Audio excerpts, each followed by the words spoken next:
we can actually begin.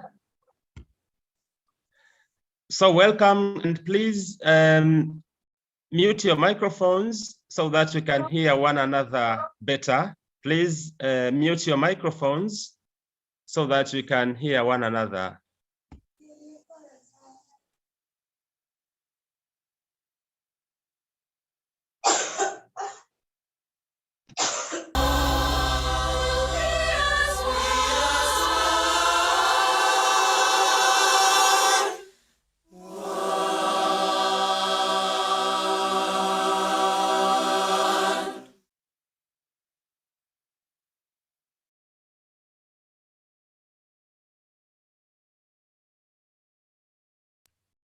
Thank you so much for this video, and a very warm welcome to everyone. Good morning, good afternoon, good evening, wherever you are joining us from. Thank you for joining us in a series of global peace studies for sustainable development in Africa, where we analyze issues of peace and development in Africa and across the world. Our guest speaker today is Dr. Hanna Muzee, who is a postdoctoral research fellow at the Center for African Studies at the University of Cape Town in South Africa. She's a regular participant in our webinars, so a very familiar face to us.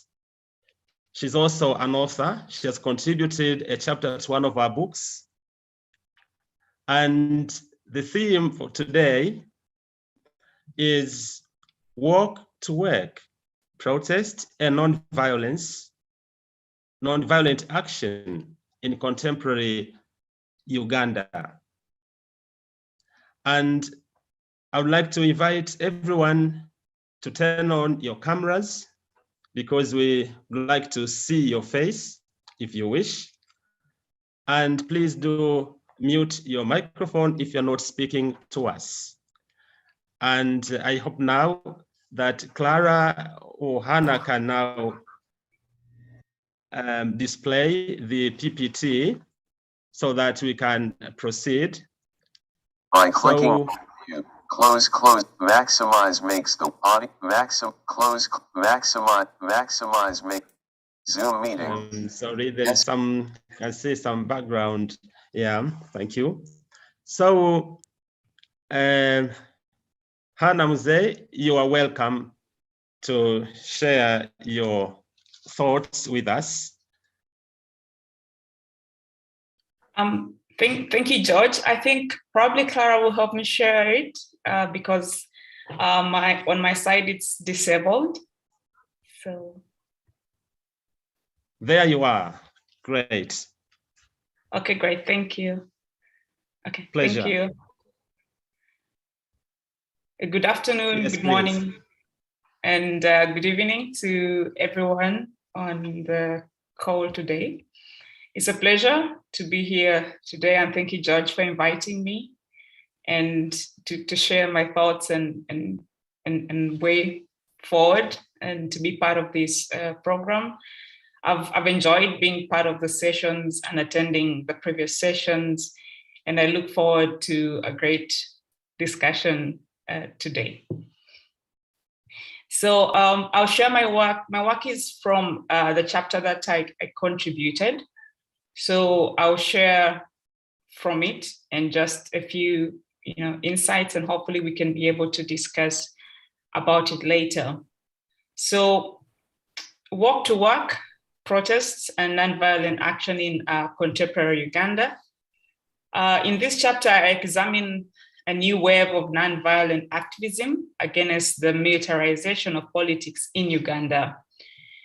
The current government and ruling party, which is the National Resistance Movement and is popularly referred to as the NRM, came to power by the gun. They led a guerrilla war, and that's how they got into power. And so subsequently, even in civil situations, they have used intimidation, and violent crackdown of protestations to maintain their foothold. Although multi-party politics in Uganda was restored in 2005, an equal playing field for party actors has hardly existed. So aside from police brutality that is meted out opposition party actors, also several legal instruments have been maliciously enacted to stifle activism. However, opposition party actors have still continued to use non-violent and peaceful means of protestation against government injustices. While some have been successful, others have been unable to attract mass support to have significant impact. I used the walk-to-work protest led by Dr. Kizza Besigye of the Forum for Democratic Change, FDC, popularly known as FDC in Uganda, which is one of the most popular opposition parties, to examine the weakness of nonviolent action strategies in Uganda and possibly to illuminate some of the lessons and prospects for future nonviolent actions. Clara, please, we can go to slide 2.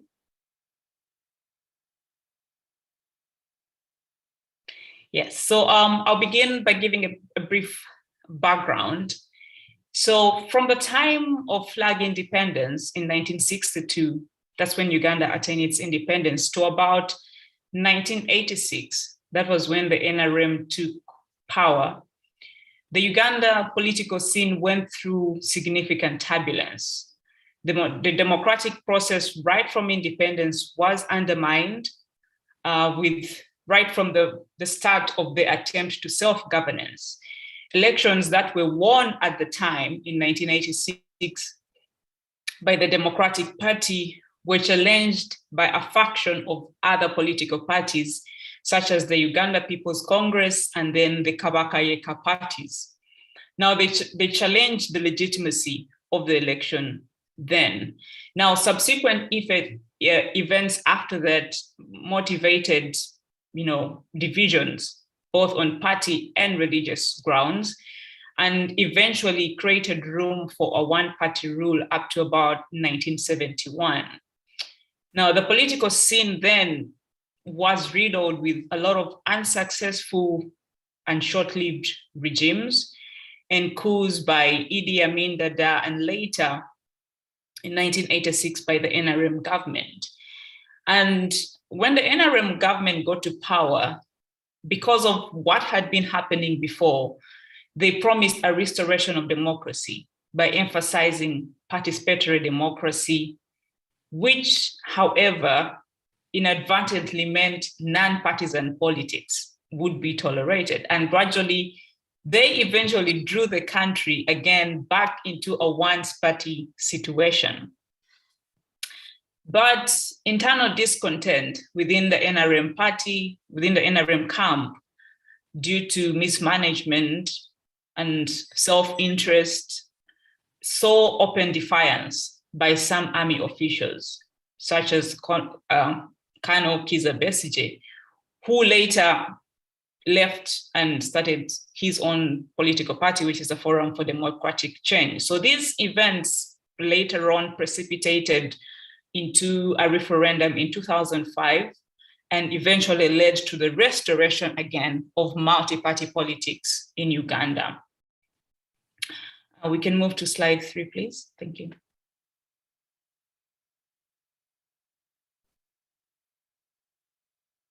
So now we see the restoration of multi-party politics in Uganda. But as I had reiterated before, the playing field was not necessarily even for all parties to operate freely. So that aside, the restoration of multi-party politics in Uganda was precipitated by the dire economic situation that had been created by the NRM. And as a result of that, international pressure, together with the activism of political parties, precipitated the need for multi-party politics to be restored. Now, what is important to note is that the restoration of multi-party politics in Uganda is contrary to the NRM liberation war ideology that precluded political parties, because they felt that political parties had created were diversionary on the political scene in Uganda. So they wanted to move away from that atmosphere to create some sort of inclusivity. However, the inclusivity eventually led to a multi-party state, which became quite authoritative at the end of the day and became quite autocratic. And hence the clamor once again for political parties. So political parties became instrumental in the fight for human rights while exposing the weaknesses of the government, such as corruption, which has been and is still endemic in the NRM government. But while the parties have continued to campaign against injustices and exploitative practices, such as, for example, the FDC campaigned against and led to the scrapping of the graduated personal colonial tax, their activities have been met with illegal suppression by the government and violent police mistreatment. The army and the police have become symbols of extortion, domination, and oppression. Now, given the history of how the NRM got to power, the army has largely been viewed as a symbol of political power. Certainly so, the NRM is a military force, formerly referred to as the National Resistance Army, and now turned into a party. So critics argue that it's no wonder that the army is used as a symbol of oppression and is used as a symbol to maintain its foothold on power. Nevertheless, nonviolent action by opposition has still continued to be used and is still rampant in contemporary Uganda. Next slide, please.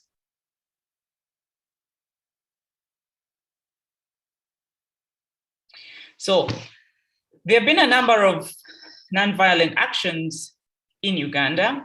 For example, like the Uganda Save the Mabira Forest from sugarcane plantation in 2007, as depicted by the picture that we can see on the slide.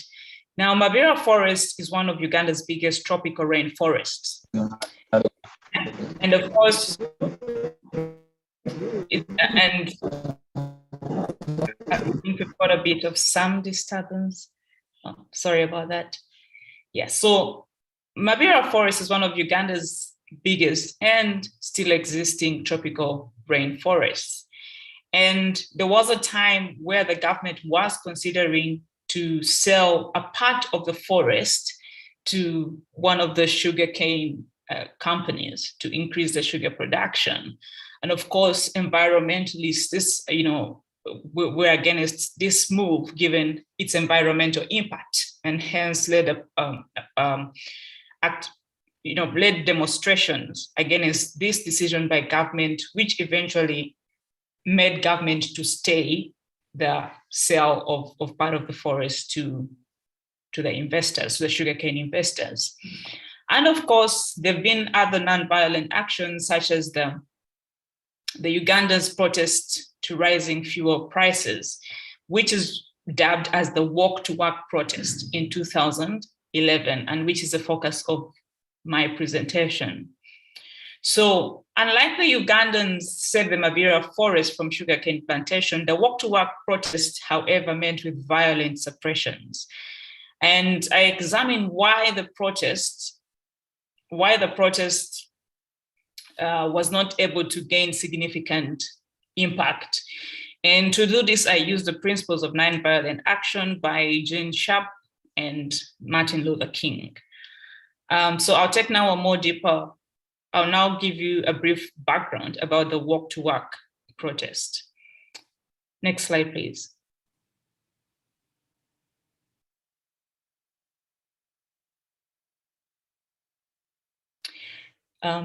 So these are just some of the the pictures of what happened during the walk to work protest. So you could see that on the right-hand side, the gentleman who is being manhandled by the police is actually Dr. Kizza Besigye, who is the leader, who was the then leader for the FDC party and who was also leading the walk to work protest. You can see on the left-hand side, and already in the demonstration process as they were moving. Next slide, please.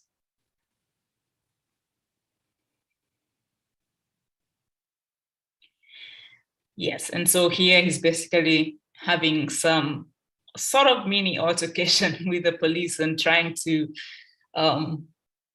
reason with them.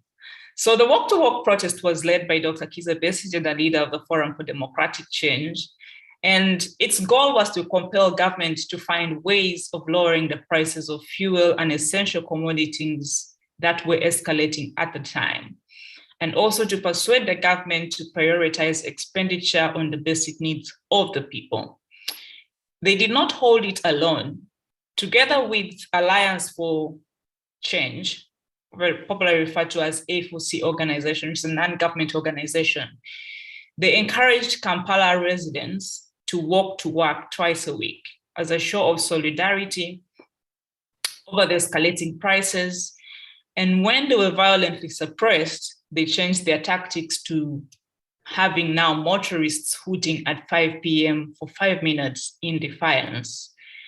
The continued suppression of the walk-to-work protesters led to the leaders and some politicians that were also part of the demonstrations being arrested, and eventually loss of lives by about 9 civilians as the police fired tear gas, rubber, and live ammunition to disperse the crowds. The opposition leader too eventually agreed to talks with the government, but insisted that he would still continue with the walk to work demonstrations.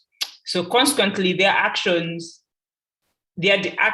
and defiance and their resolve to continue with the demonstrations were deemed treacherous by the president. And they were used to rationalize police brutality. And the president too promised to introduce constitutional amendments to punish the rioters, who were eventually arrested, and their activities were deemed unlawful under Section 56 of Uganda's Penal Code.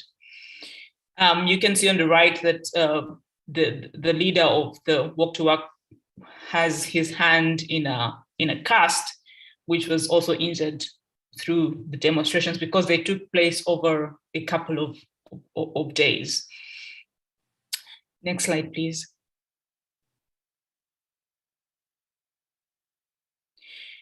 So what characterizes the protests as nonviolent action is that the walk to work protest had a number of markers that would characterize it as a nonviolent action. One is that it was composed of public speeches. There was a consumer boycott. There was use of alternative transport systems, civil obedience, and then symbolic sounds, for example, by the motorists that would hoot at 5 p.m. in the evening for 5 minutes as a sign of defiance against the oppression that was happening. The walk-to-work protest, I argue, is a 21st century replica of nonviolent actions in form of strikes, boycotts, and non-cooperation in some African countries like South Africa during the struggle for independence and against colonialism and against apartheid. It also has a very strong similarity to the Montgomery bus boycott.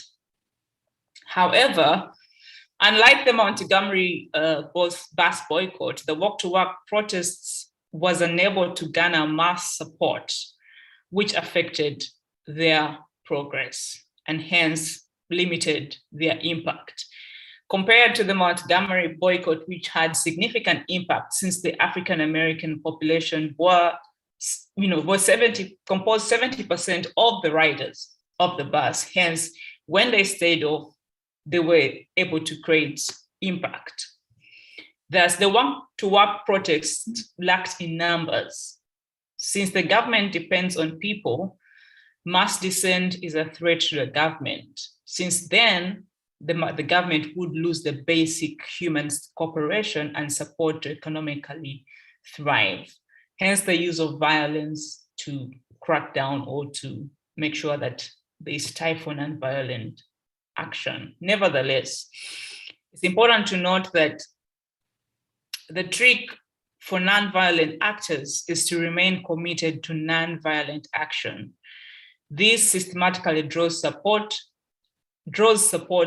from the regime towards the nonviolent actors, because usually there's always sympathizers, but if they continue in nonviolent action, then that draws sympathetic support towards them. Now, where did the walk-to-work protest actually go wrong? Next slide, please.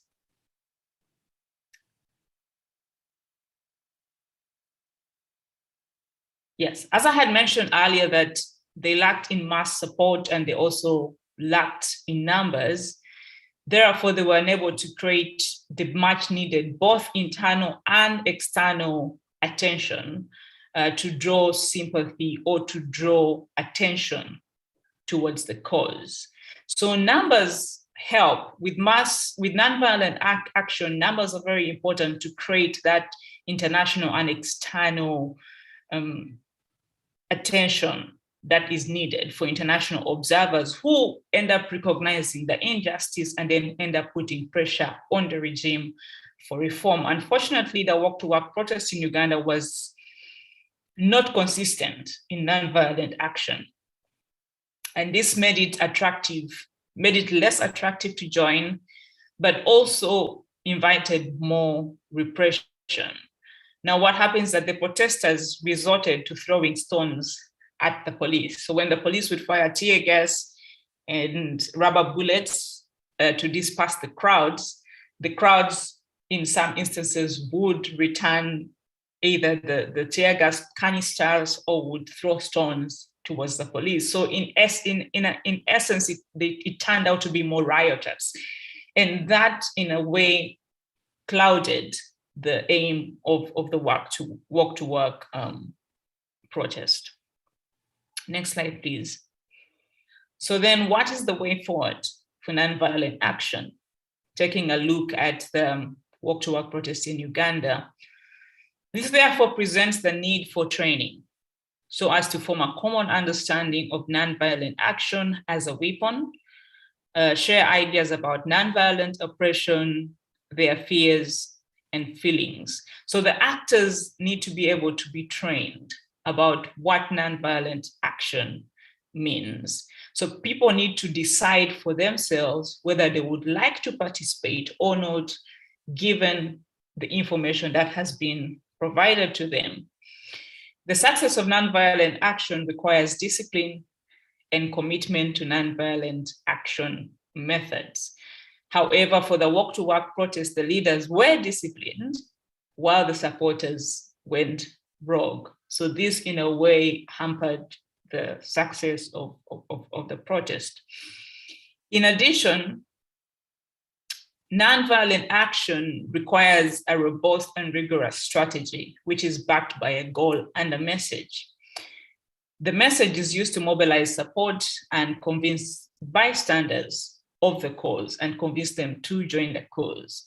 Now, unfortunately for the walk-to-work protesters, while the goal was clear, as I had mentioned earlier, to compel government to act against the rising costs of fuel and food prices, unfortunately, along the way, the goal and the message shifted to a more anti-government rhetoric, which made it quite threatening to the regime and making it worse, or making them worthy making them a worthy target of government repression. So if they had only stuck to the goal and the message, that would make sense. However, they switched. The message later on changed, and this worked to their detriment.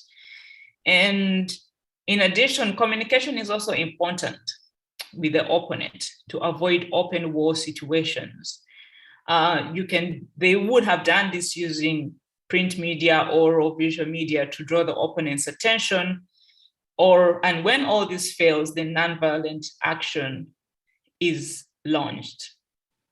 However, the walk-to-work protest in Uganda was more reactionary and towards what was happening in the economy at the time. And so very little could be seen of the communication, of their communication strategy and how they actually managed to engage with the government. And as I mentioned earlier before, that the government later on wanted to go into negotiations with the walk-to-work protesters, but even if they agreed to the negotiations with the government, they still agreed to maintain the walk-to-work demonstrations, or processions on the street. Now, that was sort of counter-reactionary. So you create a situation of where nobody's listening to each other, and the government, because of the fact that the regime, because they have access to resources, then think you're enemies of the state in a sense. So communication is very important for nonviolent actors. And the campaign also needs to be widespread for significant impact. Unlike the walk-to-work protest, which was localized in Kampala, the capital of Uganda, which is more or less the central region. So that made it very easy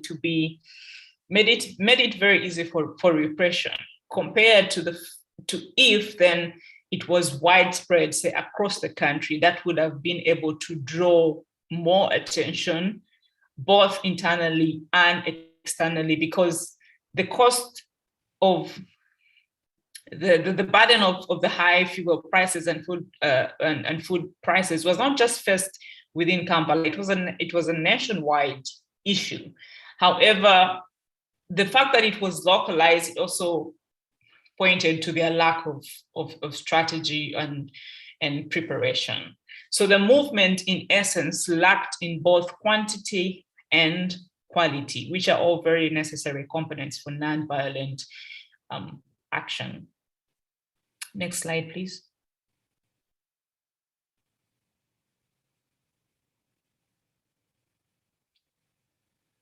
So in conclusion, therefore, what started as a nonviolent action turned into open altercation with security forces when protesters became riotous and aggressive, throwing stones at the police. The walk-to-work protest fell short in a number of respects. The nonviolent actors were unable, first of all, to focus on the initial goal and the campaign message, and instead resorted to general issues such as violation of democratic principles by the government.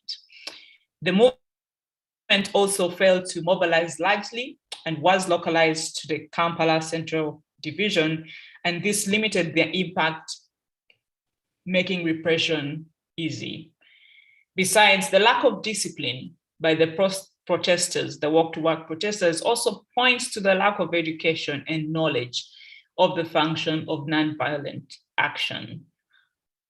Thus, while it's evident that the government of Uganda survives by the will of the people is manipulated and controlled through intimidation and the use of the police and the army in certain situations. Therefore, the counteraction then would be to understand the importance of nonviolent action and its ability to yield positive results if its principles are adhered to. And this is something that the walk-to-work protest actually brought to light. And we still see it happening in many other current situations in Uganda. For example, just last year during the elections, there were many instances where protesters, say, for example, that were led by Bobi Wine then was one of the political candidates. There were times when obviously there was repression or suppression by the police and the military. But even then, that in most situations led to open altercations between the crowd and the military. And in that case, then it becomes hard even for the bystanders to figure out who is what supporting and who is on the right hand side. So I think it points to a gap in the lack of knowledge and in education for nonviolent action and nonviolent actors, and its importance in creating the change that is significant. Next slide, please.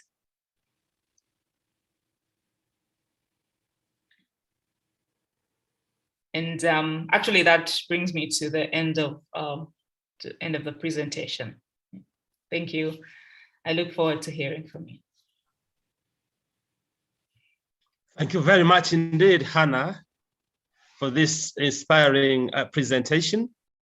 And we have now learned really a lot, that at least that we've got to respond to violence with non-violence, and that we need education for that. Now I'd like to call upon participants for questions, comments, and some have maybe similar experience. So please feel free to share that with us. You raise your hand and then I will ask you to speak. Or you can put your question or comment in the chat box. We are keeping an eye on that.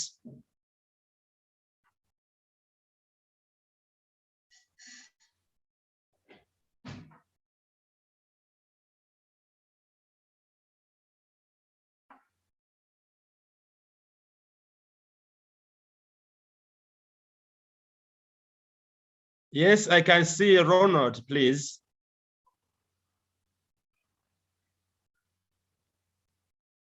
I'm sorry, Ronald, we can't hear you.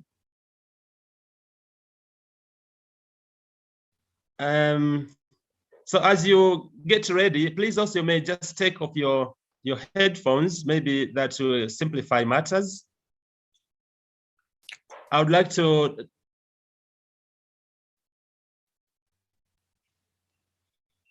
ask, now we can't hear you, sorry, Ronald. And can you say something now? Ronald, can you say something?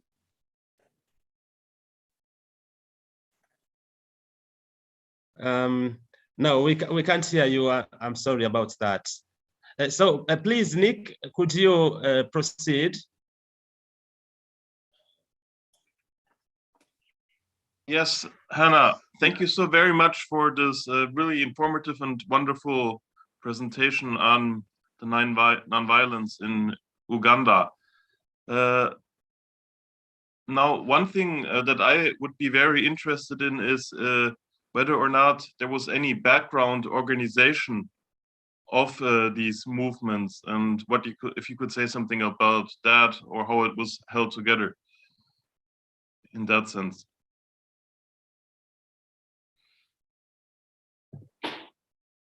Yes, thank you, Nick. Well, initially, the initial organization of the Walk to Work protest, actually, before it moved into the Walk to Work protest, was led by a non-government organization that is which I refer to as the Alliance for Change. So the Alliance for Change basically is a non-government organization that speaks out against injustices and creates this civic space, where citizens can actually be able to speak out and identify some of these injustices in society and in the regime. So what happens is that they actually did the background work, and then later on partnered with the opposition parties or politicians to actually drive the message to the government. And that's how it led now into the walk to work protests. However, I couldn't find any information that showed that there was significant organization between the A4C and then the FGC. Because of course, again, when you look at political parties, while the issues that they bring out are very topical and they're very important, then the actions tends to be quite reactionary, you know, to try and create that mass attention. And the lack of strategy, in a sense, what is a detriment to their actions, yes. But however, there was some underground work that was done. Right, great. Thank you, Hanna. That explains a little bit, right? Thank you. Thank you very much, Nick and Hanna. So Helen, please, could you ask a question or make your comment? Helen, okay. Please. Yeah. Thank you. Thanks very much for that interesting presentation from a rather different perspective. A lot of my colleagues are very keen on non-violence, but I don't think they ever discuss when it fails. Was this just in Kampala, or did it spread any more widely across the rest of the country? Thanks, Helen. Yes, it was mostly localized within Kampala and within the central region. There were instances where it did spread out to some upcountry towns, but still it was within the central region.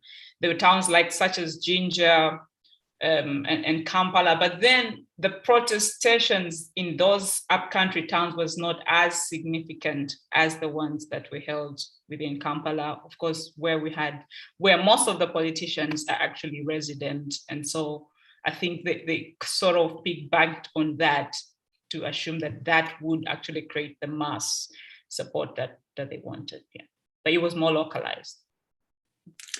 And can I ask to what extent it was organized by social media? At the time in 2011, social media had not grown to the extent that it is right now, had not become as popular as it is right now. So there was the use of the traditional media, mostly, such as the radios and newspapers, but not social media to an extent. However, currently, yes, the social media protests and the social media communication has now grown to a big extent that it's quite, the government sees it as a threat. And right now, Facebook is actually banned, is still banned in Uganda because it was mostly used during the 2021 general elections by opposition, especially by the Bobby Wine campaign, where they had live streams of a number of activities. And as a result of that, they felt that the government itself, that was quite reactionary and diversionary. And so most of Facebook's accounts were banned, and Facebook at the time is still banned in Uganda. So social media has a big impact more currently, but by then it hadn't gained that traction. Yeah. Thank you. Thank you. Thank you very much. Can I turn on to Joseph?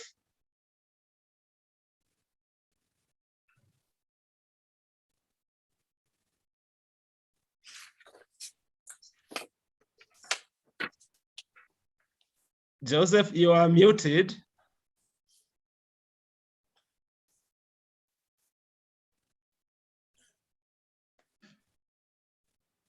Joseph?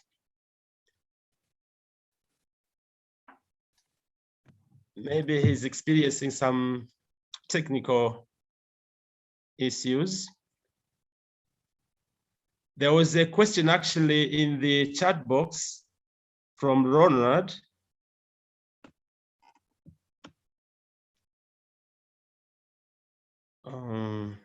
So he was asking, Hanna Muzee, thank you. What is the root cause of the increasing violence in your country? So the root cause of the increasing violence in your country, if you could respond to that, please. Well, I'm not so sure I can definitively respond to the root cause of the increasing violence in the country. I cannot give a definitive answer, but I can probably pinpoint certain issues that seem to precipitate violence or violent action. And one of them, I think, seems to be a constriction.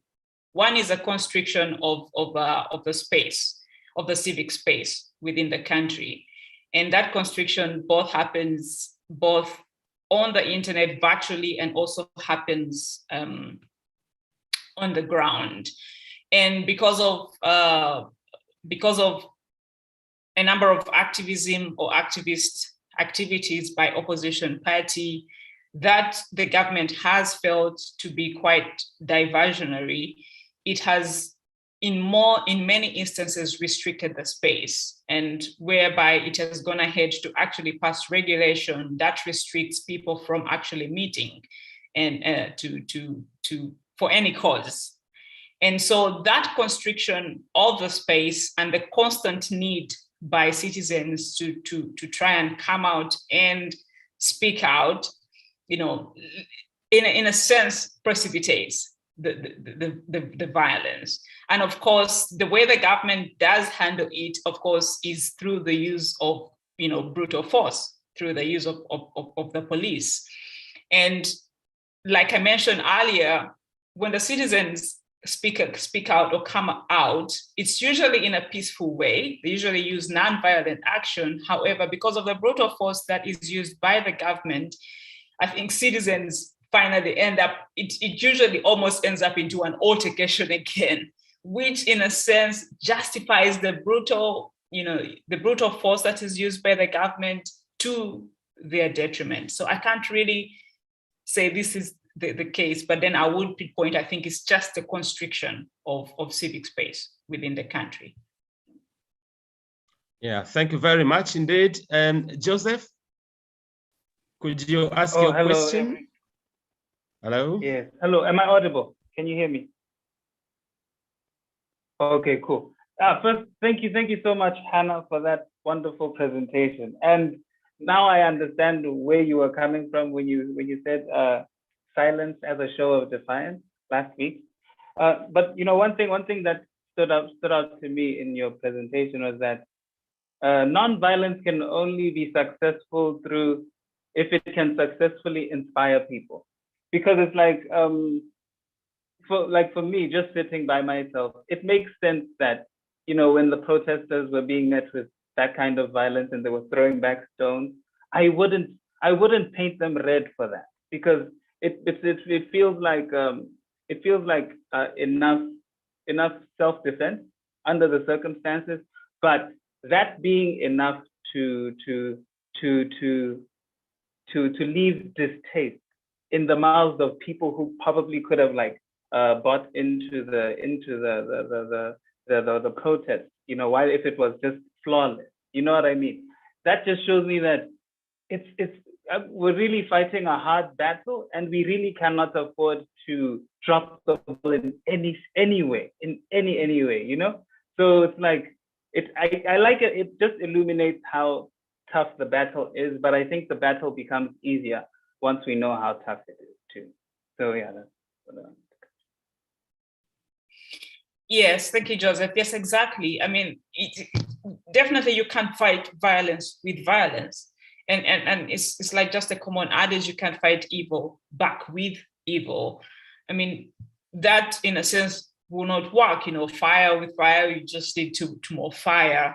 So yes, the non-violent action is meant as a strong tool, against violent action, but then it requires a lot of commitment and a lot of discipline by non-violent actors to act peaceful, even amidst repression. And for many other, in history, when you look in history, we see all these examples of non-violent actions in America, in South Africa, where the actors actually persisted in nonviolent action. And because they persisted in nonviolent action, that was able to draw sympathy, even from bystanders, even from people who were once against them, to actually join and to actually condemn the violence, because that is the ultimate goal, to draw the sympathy from bystanders and to ensure, and also eventually, while you may not get the bystanders to join you, they will condemn the ones who are acting violently towards you. So in a sense, you actually succeed. But now when there's that altercation, then people are left confused about who is right and who to follow. So whereas they can say, yes, maybe they are right, but then the question, but then why are they also being violent? You know, so that, like you said, it leaves a distaste, you know, in the mouth of those who would actually have been sympathizers. But then again, I think you're right. Yes, it definitely points to the need for education and the need for training and the need to prepare, because nonviolent action cannot be reactionary. It's something that you have to mentally prepare for as nonviolent actors. Thank you. Thank you. Thank you. Thank you. Thank you very much. There is a question from Ronald, and in the chat box, Hanna, would you recommend an African peace nurturing lab for Uganda, which seems to lack a united peace message, language, and vocabulary? And I'm sure that one day, or probably today, if Ronald can speak to us, maybe also explain a little bit more about this peace nurturing lab. But as the question is directed to you, please, could you respond to that, Hanna? Thank you. Thanks, George, and thanks, Ronald. Definitely. That is something that, I mean, we cannot overemphasize the need for education and the need for training and the need for this knowledge to be got out there, because we can assume that peace is a given. It is not, just like violence is not. It is something that is learned. And many of these actions and behaviors, we have to unlearn them and we have to relearn what, you know, is progressive. So yes, definitely this information is important. But I think also it's also important for the information to be broken down into ways that can easily be understood by everyday people, because it's one thing to have it in the academy, but how many people get into the academy? So it's very important that some of this information gets into media that is easily understood by you know, so there's, you know, newspapers, blogs, social media platforms, and many other things. Muted. Yeah. Alt Thank plus you. a button. Mute. Currently unmuted. Alt. All right. Thank you for that clarification, Hanna. And Joseph, is that a new hand? All right. It was an old one, I think.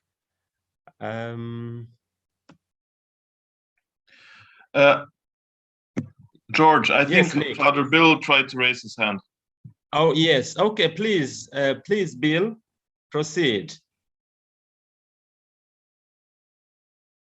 You are muted. Sorry, you are muted, Bill. Mute. Sheka, Currently unmuted. do you have me now? Mute stop. Yes, we do. Stop video. Okay. Participants share screen reactions apps more. I have two questions. One's a very brief one, but I need to thank you very much for your effort.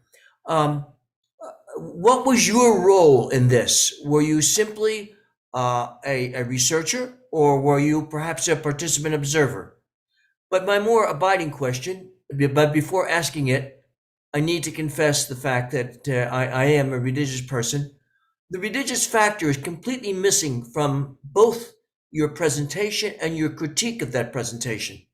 You use Martin Luther King and his effort quite strongly, and yet we know that the training, the participation, and the leadership had a great deal to do with the religious factor. And I was just curious why that was left out completely.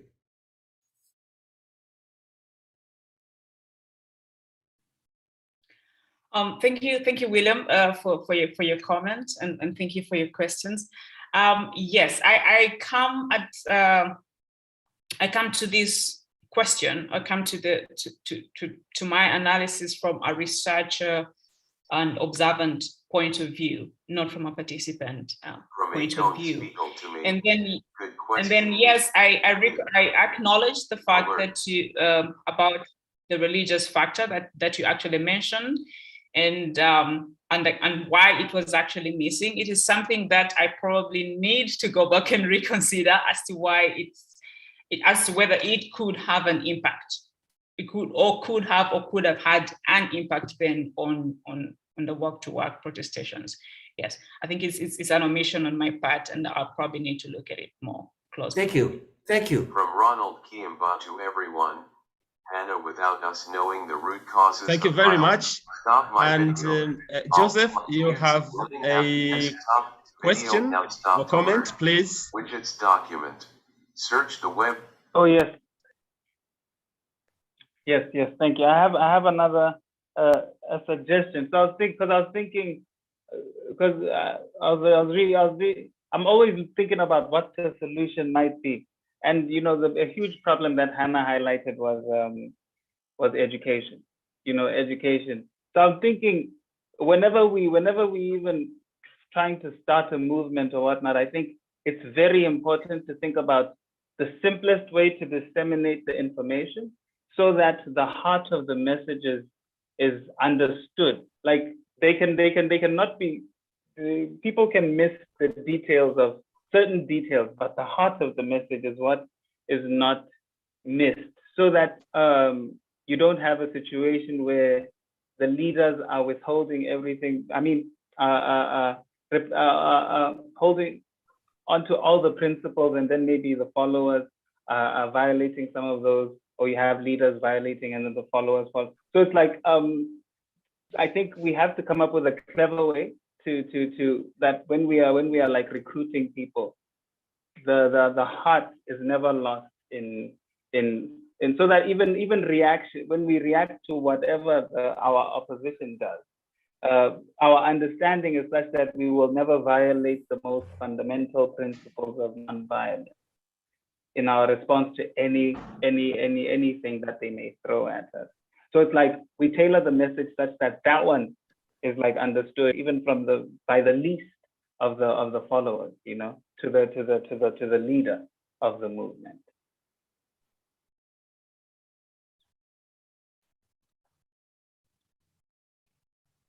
Right. Thank you very much, Joseph.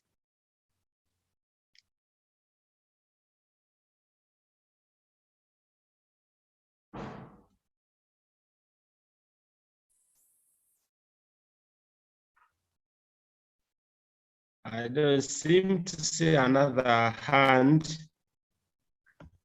Yeah, there's a comment though, from a question, I think, from Ronald again. Could you read it, Hanna? Thank you.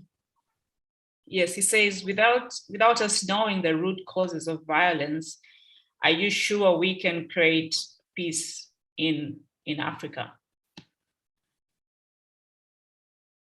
Yes, that's the question. Well, Ronald, thank you for your question.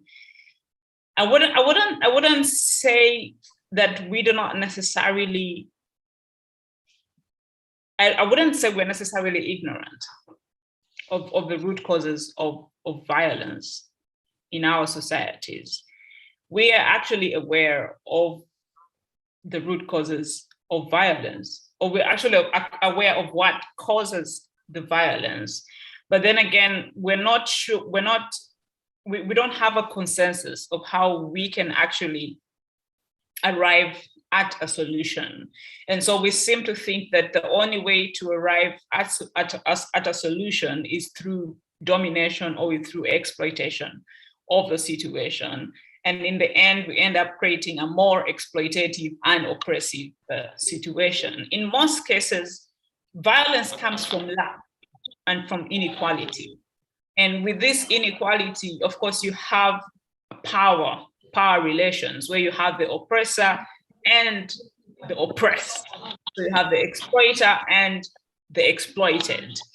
And so the question is now, how do we come up from that kind of situation? We cannot come up from that kind of situation if we are aiming at a situation where one is toppling the other, and then we're still perpetuating the same inequality. So there has to be a way in which we come to a consensus of how to live harmoniously as a society. And that's where the peace and that's where the nonviolent action actually comes from.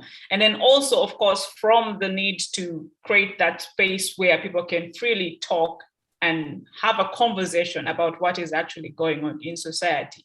So usually what happens is that when the space becomes constricted and people cannot freely listen to each other, then that precipitates a violent situation, creates room or a loophole for violence to actually ensue.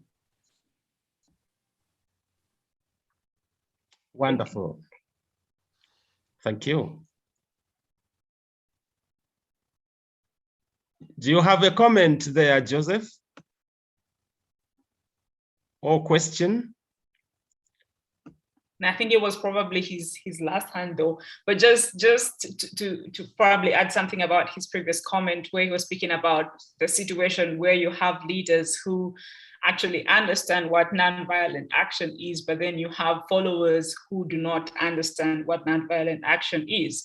And I think we seem to be besieged by this charismatic leadership syndrome, where people tend to flock towards a charismatic leader because they without necessarily having forethought or deep thought into what this person actually stands for and what are their ideologies. So I think, yes, moving forward, you were right. Education is very important for the leaders to educate, the people that they are leading or the people that they are working with about, there's need for the question of a consciousness, because nonviolence is an ideology, and you have to create that ideological consciousness, among the masses of its importance. Why do we need nonviolence? Why do we need peace? Why is it important? What are its possible, what can it do for us? And of course, it also begins with history. Once we know our history and we know that it is something that has been successful in our past, then we can be able to use that information in our present day. And what happens is that I usually find that, in some of these movements is that void of history, that people are not aware of how some of these actions happened in the past. What were some of the strategies that were used then and how did they succeed? But if people get to know that, then they're able to transplant it into their present time or within their context and then use it as a guiding force. So yes, education is important, but history too within the education is also very significant in creating that ideological consciousness about the importance of peace and nonviolent action. Wonderful. Thank you so much. Afiz Sufianu, you have a comment or question, please? Thank you, sir. I have already posted my comment, but I will add to the comment. And the comment I posted that we are trying to figure out what is the root cause of violence in Africa. The root cause has been an egoism in the past. And when the European intervened, even in the past that the egoism is trying to create some violence, there are many ways of trying to settle the violence because then Africa have the senses of communalism, a pure communalism, that whatever belongs to one individual belongs to the community, and whatever belongs to the community belongs to the individual. So in that sense, we have mutual communal sense of owning things together, that things belongs to everyone, not to individual. But Europeans try to introduce the kind of individualism, the ideal of individualism, that you have access to own your own property. And if you are going to follow what Marx said, Hamas said, the person that owns the power of the production owns the power of the political terrain or affairs. So the idea prompts the African leaders that are opportune to hold the seat, fighting for independence, to fight for us. And on the long run, they realize that they don't need to fight for us. They now set back to be practicing and improving on that individualism ideology that the European brought to us. And that is the major and the root cause that has been affecting Africa up to now. Unless we are going to submit our egoism to be a kind of a mutual benefit, a communal benefit, we can then be experiencing violence, and we can then be experiencing non-violence and peace in Africa. And secondly, to the comment of the Joseph and Anna on education, if we ask ourselves that is the education the way? If the education is the way, is it formal education we are talking about or informal education? Because as far as I know, or as far as I concern, the formal education we have presently in our system in Africa is European system of education. If the European system of education works for the European, is it working for us? Is it actually tailoring towards our own culture? So we need to define the kind of education we are talking about. And also in Nigeria here, the higher institutions have been closed for the past 3 months. So if we are to talk about formal education, is it this way of our leaders showcasing or handling education, is it going to help us to come out of the violence? So my contribution is that we need to quickly look into what kind of education we want to be a solution or a solution to our problems. So thank you. Thank you so much. Hafiz, would you like to respond to that, Hanna?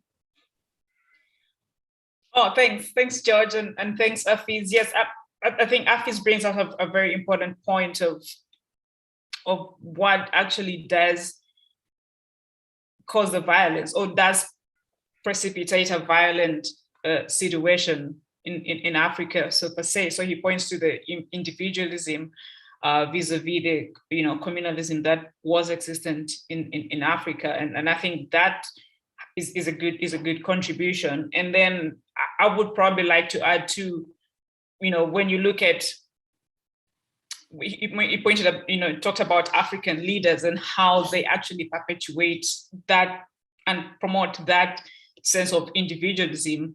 And I would like to add that it might be also a case of self-interest and promoting one's self-interest over the common good of the others, which is something that is also promoted within a capitalistic, society and in a capitalistic sense or a capitalistic economy, that you're only looking out for yourself and not for the others, or not looking out for the common good of the others. So which means that those who have the power, the very few who have the power and who have control of the means of productions, will go to great length to maintain the status quo against all the others that are being, exploited. So that lack of congruence, in a sense, precipitates or creates a situation of unease and tension, which hence leads to violence.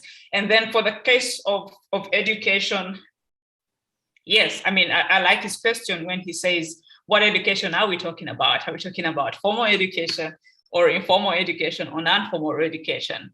And I would like to submit that for me, it doesn't matter which education we are talking about, whether it is formal education. Yes, you mentioned the point that our education system is Eurocentric, but it's maybe Eurocentric in structure and Eurocentric in the nature and in the content, but then we can also contextualize that content. And I think the lack of contextualizing that content is what we are actually grappling with, which we probably refer to as decolonization. So the content of that formal education is what needs to be actually altered. So we can't necessarily say the formal education system, we're going to do away with it. But the question is, what content are we, what is the content of that formal education? And I think that is something that I also tried to speak about earlier. So say, for example, when you talk about nonviolence, there are very many examples of nonviolent action on the continent in our history that we can be able to capitalize on to promote peace and nonviolence. Yeah, I thank him for his comments. Thank you very much, Hanna. Egon, you have a question or comment to make, please. Egon? Yeah, my feeling is that honestly, just Joseph would like to say something to this general discussion. I have only a small remark. I don't want to interrupt this very interesting discussion. So actually, I would like to listen Joseph. And later, perhaps, I have a very small remark, not so important. All right, thank you very much, Egon, for that. Joseph, would you like to comment or to proceed? Thank you so much for that, Egon. Yes, actually, I loved what Afiz highlighted too, because when he talked about formal education and informal education, and he talked about it like that, what I thought was, can we it's almost like when we go to school, that's the only time we know, we are aware that we're learning, and then every other education is like arbitrary. So I don't know if there's a way we can start a new conversation around education that includes both formal and informal approaches to it, because I think that will also help us clarify when it comes to disseminating these things, because it's easy to come up with an ideology and then think about how to put it in a textbook. But then how do you take it to the guy on the one who not go to the classroom? And I think there's a lot of candidates for that kind of education. I think informal education is another thing that we could think about structuring to the way we try to structure our formal education. I don't know how we'll do it. It's just an idea that I had as I was listening to Afi speaking. So that was my contribution.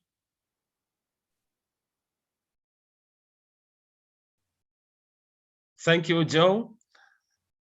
And probably now we can ask Egon to make your comment. Okay, my small comment depends on a question or a remark of Helen.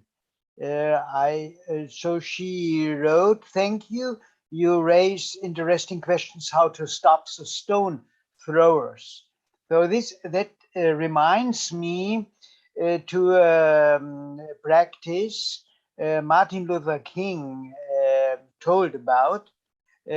Whenever demonstrators throw a stone, the other participants are invited to lay down. So this person is isolated, and everybody can see this one is throwing a stone. I think this, but it is really a very small remark, but it's very effective in a demonstration. So and you cannot throw a stone by lying down. It's impossible. So you have to stand and throw it. This was really a very interesting practice of the strategy of Martin Luther King in terms of demonstration and stone throwers. But I have another question. Actually, I would like to upload 3 slides, not to give a speech to Hanna, but to make to find interest on preparation of nonviolent actions. So in our book, actually, I could show you this, but it's not so efficient. You see, this is an escalation model from preparation to evaluation. Yeah? And also the next, I can tell you the steps. This is very short. Situation analysis. This is the first step. The second is awareness raising all over the country or the region. The third,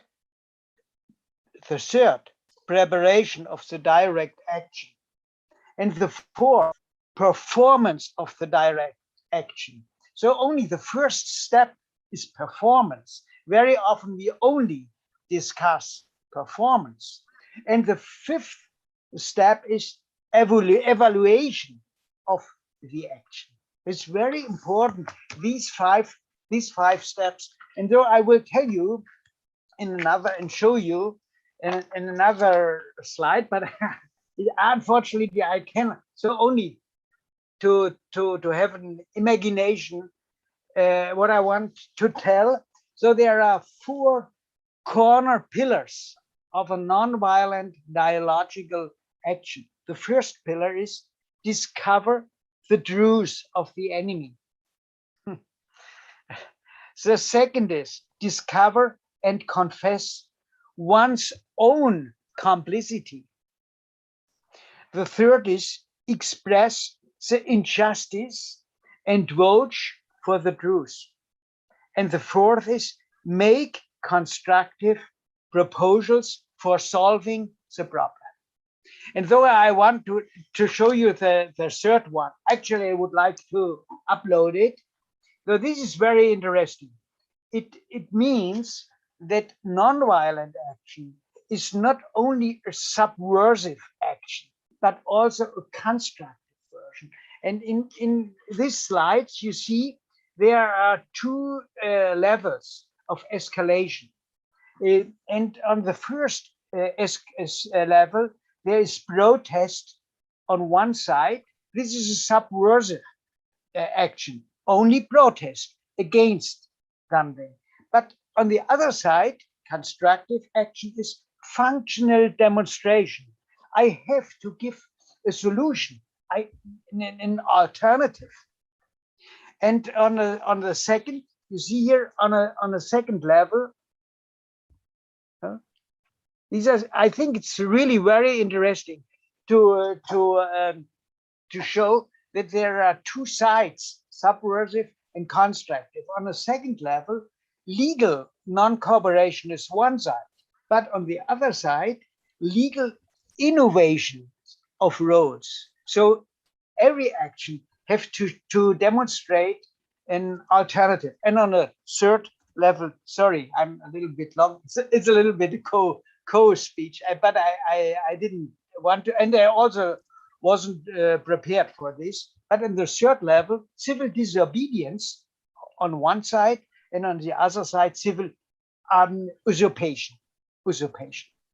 So actually, I would like to add this to your wonderful, Hanna. I'm really very amazed on your preparation, and I sent you a news, and I offered you a gift. I need your postal address to send you this book. It's a very expensive book. Really, in China you cannot pay it, and it's very expensive also in Amazon. But I will give you this as a gift, send you this as a gift, but I need your postal address. So thank you so much, everybody, for listening my small co-speech. Yeah, thank you very much indeed, Egon, for this contribution. Always wonderful to hear from you. And so we'll see if there is a possibility for, looking at the slides that you are referring to. We can just look at them quickly if, time allows. And yeah, so in the meantime, let's turn to Joseph. You seem to have Yes. One thing, if Egon can send me the slides at the inbox, and I can share it, because as a co-host, I can't give him the possibility to share a screen. So I think, yes. Clara, thank you so much. I send it to George. Perhaps, George, you can send it to Clara, because Clara, I don't have your email address. Okay, George has it, so send it to me and I share it. Thank you. Thank you very much indeed. I will do so. Thank you. Joseph, please, could you proceed?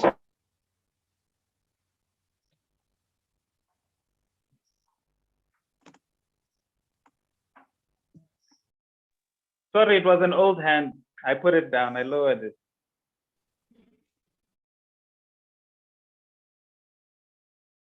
All right, no problem.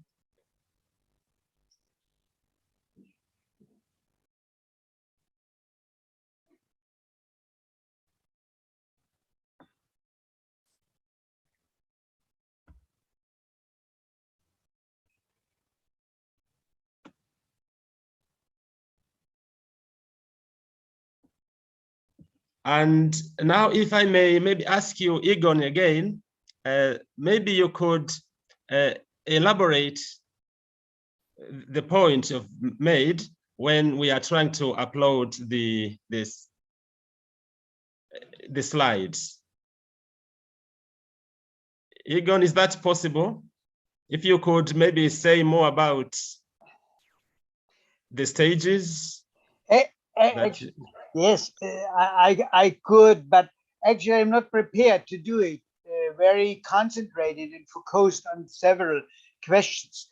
My postulate is at first to think about whenever you start a non-violent action, to think about the alternatives. This is really very important. The both sides of one medal, the subversive, say no, non-cooperation, protest against, and to demonstrate the alternative. This because this you can win by this, not the friendship of the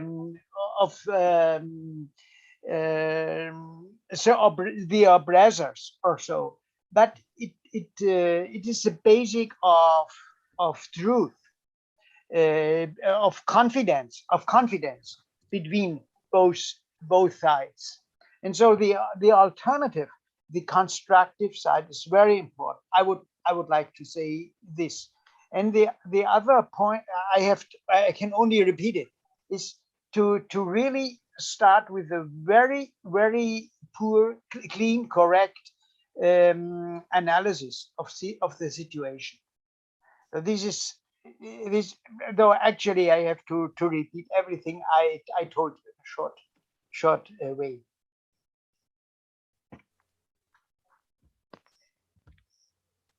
All right, thank you so much, Egon.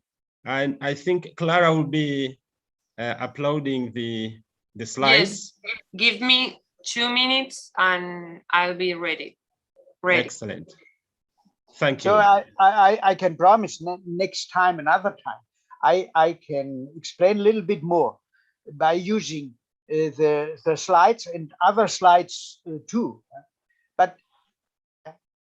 But this is a presentation of Hanna, not my presentation. So I also don't want to occupy your time, and also not the webinar for this.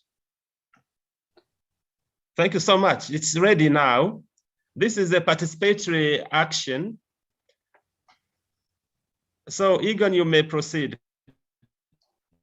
So I actually want only to become a little bit interested for this escalation steps, and I didn't intend to explain all these steps. I can do it another time, but I only want to add this to the wonderful speech of Hanna, and to give an idea that we discussed these problems very detailed in our book, in this book.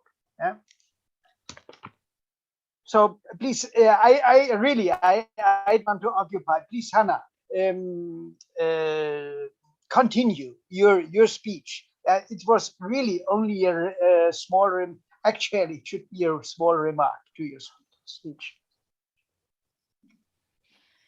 Thank you very much, Egon, and thank you very much for the book. I look forward to receiving it, and I like the point that you brought out. Yes, in response to, I think, Helene's question about how do you deal with the stone throwers, and actually one of the aspects that you mentioned draws closely to some of the strategies in training, which are called, such as role playing. And as you're training, as nonviolent actors, as you're going through this process of training yourselves, I mean, there's this, there are different strategies that you can use, and one of them is role playing. And I think the role playing was used in a number of situations, such as the civil rights movements in America, by Martin Luther King that you actually mentioned, where the students, civil rights activists went through these role-playing situations of what could be the possible actions and what will you do when this actually happens to you. And that role-playing also helps to ground nonviolence actors in and helps them understand what their role is and prepares them for the future action.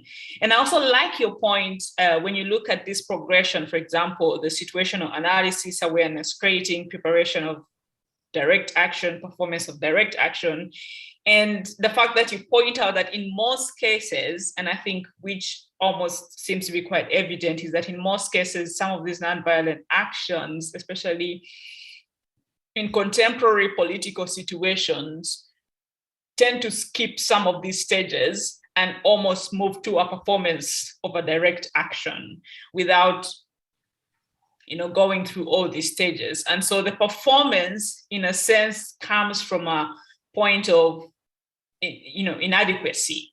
So you have actors who are now already in the mix of the action, but do not understand what the action is about. So, for example, in the situational analysis, they do not even know how did we get to this point. Do we all agree to the cause? Do we have a common goal? Do we have a common message? Do we all agree to it? So you find a situation where, people get caught up in the mix of things without necessarily understanding where it's coming from. And I think the disadvantage of that is that eventually that's where the shifting of goal points comes in. And I think that's what happened in the walk to work protest, is that they had an initial goal, they had an initial message. They seem to have done a situational analysis, which was definitely clear that this was there was a problem that they were addressing that was facing a large chunk of the citizens. But then as they progressed through the different stages of the action, then there was a shifting of goalposts. And I think that happened because there was no congruence on the message, and they did not fully understand as to why, they were together and why they were in the action. So that also created confusion. So whereas everybody, yes, agreed about the prices, escalating prices for fuel and food, not everybody would seem to agree with the fact that the government is non-democratic and so forth. And of course, given the fact that there was a counter reaction, that the protesters in themselves, while they had a good cause, they also turned out to be violent. So that in a way tainted the nonviolent action, hence affecting its impact, gravely affecting its impact. Yeah, thank you for that. Thank you for that. Thank you very much, both Hanna, of course, Egon, and so we are about to conclude actually our webinar for today, but we still have a few minutes for questions and comments.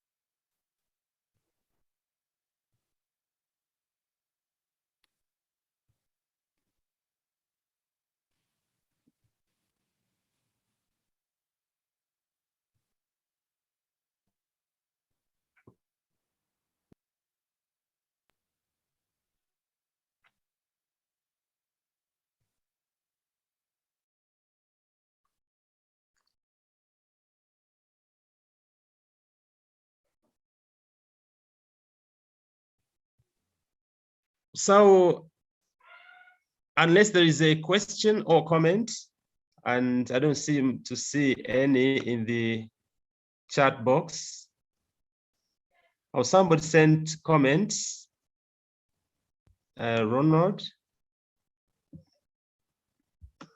I'm looking for them.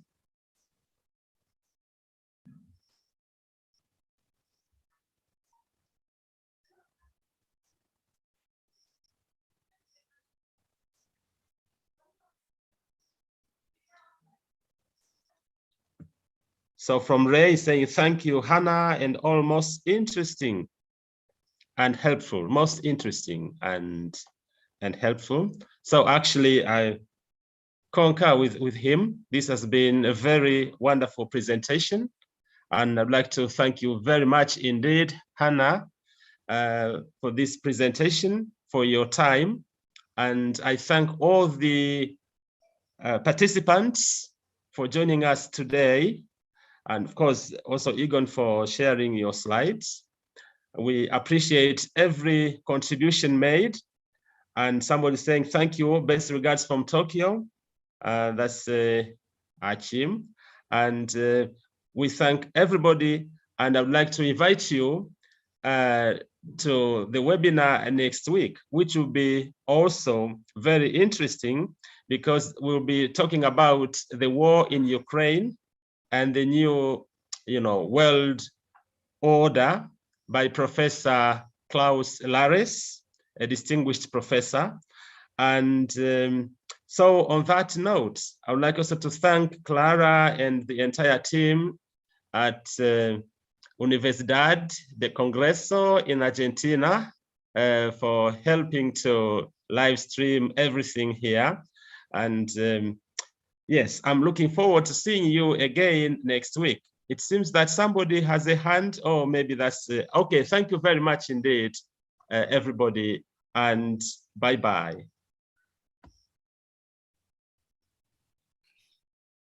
Thank you. Thank you, George. Thanks, Egon. And thanks, everyone.